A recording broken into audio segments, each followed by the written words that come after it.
तो स्टूडेंट्स आज हम करने वाले हैं नंबर्स के बारे में। नंबर्स को हम हिंदी में बोलते हैं वचन। ठीक है, तो आपने पढ़ा ही होगा कि वचन कितने तरीके के होते हैं। दो तरीके के होते हैं, एक होता है एक वचन और एक होता है बहुवचन, राइट। और एक वचन को हम क्या बोलते हैं, जल्दी बताइए बताइए। Singular, very good, noun. And बहुवचन होता है प्लूरल नाउन। तो आज हम इन्हीं की बात करने वाले हैं कि सिंगुलर नाउन क्या होता है और प्लूरल नाउन क्या होता है। तो सिंगुलर नाउन बेटा वो नाउन होता है जो सिर्फ सिंगल हो, एक ही हो, जैसे कैट, डॉग, चेयर, ये सिर्फ एक ही है। ठीक है, वहीं पे अगर मैं प्लूरल नाउन की बात करूं तो बहुत सारे होते हैं, जैसे कैट्स, डॉग्स, चेयर्स, इस तरीके से। ठीक है, आगे हम इसमें कुछ नाउन्स देखेंगे और इनके रूल्स भी देखेंगे कि हम किस तरीके से कन्वर्ट करते हैं। तो चलिए शुरू करते हैं।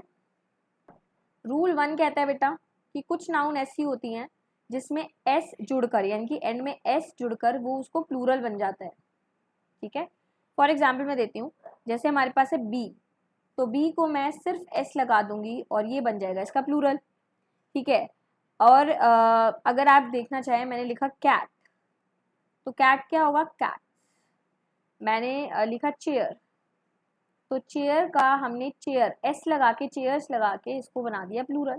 तो यानी कि कुछ नाउन ऐसी होती हैं जिसमें सिर्फ एस लग के वो बन जाता है प्लूरल। सेकंड हम रूल देखते हैं। रूल 2 जो है वो कहता है कि किंतु कुछ संख्या जो होती है वो ऐसी होती हैं जिसमें हम S, S S, C H, S H, O और एक्स, ठीक है, जिनके अंत में यानी कि एंड में जो इससे खत्म हो रही होती हैं, तो उनके आगे हम उनको प्लूरल बनाने के लिए क्या लगाते हैं, ईएस लगाते हैं। तो मैं एक बार रिपीट कर देती हूँ जो मैंने समझाया, कि वो शब्द जो इनसे खत्म होते हैं इसके साथ हमेशा ईएस जुड़ता है और वो फिर प्लूरल में कन्वर्ट हो जाता है।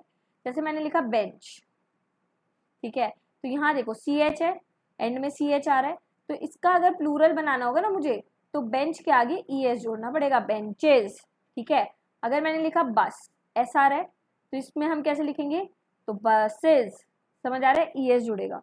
नेक्स्ट मैंने लिखा टैक्स, एक्स आ रहा है, तो इसके आगे भी क्या जुड़ेगा बेटा, टैक्सेस। आई होप आपको समझ आ रहा है कि किस तरीके से हम बनाते हैं। सपोज मैंने लिखा पियानो, ठीक है, ओ से खत्म हो रहा है, तो यहाँ क्या आ जाएगा, पियानोज, पीएस आएगा। डन। तो आपने वर्ड्स याद करने हैं। रूल 3 पे हम मूव करेंगे। रूल 3 ये कहता है कि रूल 3 कि अगर कोई संज्ञा जो है वो y से खत्म होती है, y से एंड होती है, तो उसके साथ हमेशा हम क्या लगाएंगे, आई ई एस। ठीक है, लेकिन ये कुछ केसेस में लगता है, मैं आपको बता देना चाहती हूँ पहले ही। मैं एग्जाम्पल दे देती हूँ आपको। आर्मी, तो आर्मी जो है इसको हम अगर प्लूरल बनाएंगे तो वाई हट जाएगा और वाई की जगह आएगा आर्मीज। ठीक है, अगर मैंने लिखा सिटी, तो इसका क्या बनेगा बेटा, सिटीज।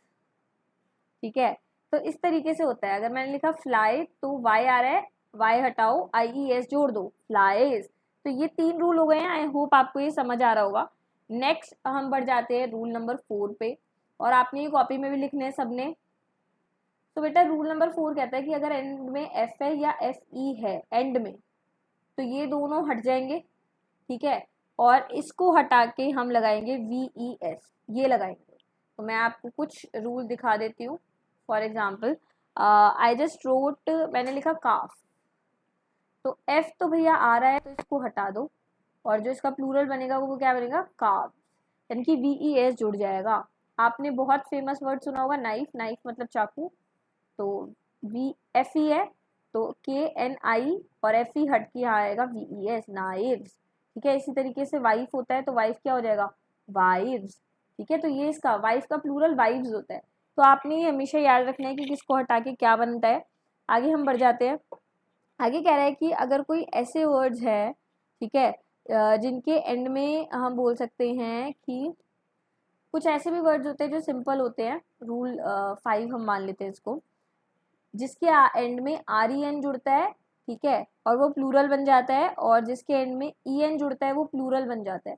फॉर एग्जाम्पल अगर मैं बात करूँ चाइल्ड की, तो चाइल्ड का जो प्लूरल होता है वो होता है चिल्ड्रन, ठीक है। लेकिन बच्चे क्या करते हैं ना, बच्चे लिख देते हैं चाइल्ड्स।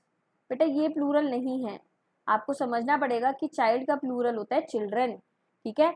नेक्स्ट अगर मैं बात करूं ऑक्स, तो ऑक्स का प्लूरल होता है ऑक्सन, ई जुड़ के ये प्लूरल बन गया है। तो कुछ ऐसे नाउन हैं जो आपने लर्न करने पड़ेंगे कि कैसे चेंज होते हैं, ठीक है। आगे मूव करते हैं और आगे हम और अच्छे से समझेंगे चीज़ों को। आगे हमारा दे रखा है आपका 1 सेकेंड क्वेश्चन। नेक्स्ट जो है, नाउन के अंदर वॉवल को बदलकर चेंज करा जाता है।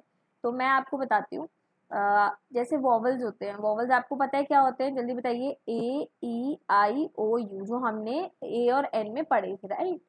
तो यहाँ पर कह रहा है कि अगर कुछ ऐसा वर्ड है फुट, तो इसका प्लूरल जो है ना, आप इसको बस ये चेंज कर दो। क्या चेंज कर दो? ये वाली चीज़, यानी कि फुट का प्लूरल होता है फीट, यानी कि वॉवल्स चेंज करके भी हम प्लूरल बना सकते हैं।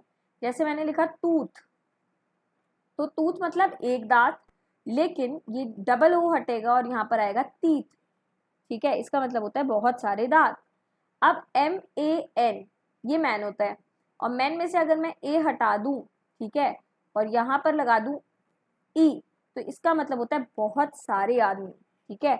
इसी तरीके से अगर वुमेन है, वुमेन मतलब ए आ रहा है बीच में तो एक औरत है, और अगर ई आएगा ना तो बहुत सारी औरतें के बारे में बात हो रही है। तो आई होप आपको ये चीज़ समझ आ रही है। लास्ट रूल ये कहता है कि कुछ तो चेंज ही नहीं होते हैं, वो ऑलरेडी एक वचन और बहुवचन के तौर पे हम यूज़ करते हैं, ठीक है। हम बोल सकते हैं कि सिंगुलर नाउन जो है वो प्लूरल के इक्वल होती है। फॉर एग्जाम्पल अगर मैं बात करूँ डियर, तो डियर कभी भी चेंज नहीं होगा, ये डियर ही रहता है, ठीक है। डोजन, डोजन मतलब होता है दर्जन, ठीक है, तो ये भी दर्जन ही रहेगा, ठीक है। नेक्स्ट फिश, तो फिश आपका क्या रहेगा बेटा? फिश कभी भी प्लूरल नहीं होता। जो लिखते हैं ना फिशेज, वो फिशेज बेसिकली रिप्रेजेंट करा जाता है बहुत सारी अलग अलग तरीके की फिशेज, ठीक है। इसका मतलब ये बिल्कुल नहीं होता कि ये इसका प्लूरल है। फिश का प्लूरल हमेशा फिश ही रहता है, ये याद रखना है आपने। और यहाँ से क्वेश्चन ज़्यादा पूछे जाते हैं, ठीक है। शीप का क्या रहेगा बेटा? आपका शीप ही रहेगा, ठीक है। तो मैंने आपको समझा दिया है कि किस तरीके से आपने करना है। तो अब आपने ये सारे रूल्स लिख लेने हैं अपनी एक नोटबुक में, और मैं आपको दूंगी एक एक्टिविटी।